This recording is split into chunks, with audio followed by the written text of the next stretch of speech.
ఈ నడుము పట్టేసినప్పుడు దీన్ని ఆయుర్వేదంలో కటిగ్రహం అని అంటారు అన్నమాట. కటిగ్రహం. కటిగ్రహం, కటి అంటే నడుము, గ్రహం అంటే పట్టేయడం అన్నమాట. ఉమ్, సో దీనికి మనకు కావాల్సిన రెండు మూలికలు, చాలా సింపుల్. ఒకటి పల్లేరు, పల్లేరు.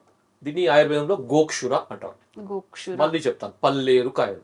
దీనిలో పల్లేరు కాయలు అంటే గుచ్చుకుంటాయి, గుచ్చుకుంటాయి, ముళ్ళు ఉంటాయి కదా, బాగా నడుస్తున్నప్పుడు నడుస్తున్నప్పుడు కాళ్ళు గుచ్చుకుంటాయి. అవును, పల్లేరు కాయలు అంటారు. పల్లెటూళ్ళకి చాలా మందికి తెలుసు. తెలుసు. ఇట్లా పాకుతుంది అనమాట. అది మనకి దీని పల్లేరు కాయలు మార్కెట్ లో దొరుకుతాయి, ఆయుర్వేద మూలికల అమ్మే షాప్ లో దొరుకుతాయి. దీని పొడి దొరుకుతుంది, పల్లేరు కాయలు దొరుకుతాయి. ఓకే. రెండవది శొంఠి.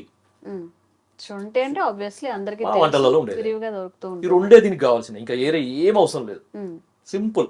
ఓకే.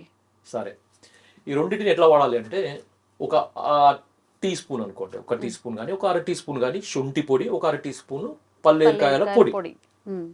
దీన్ని ఏం చేయాలంటే, ఒక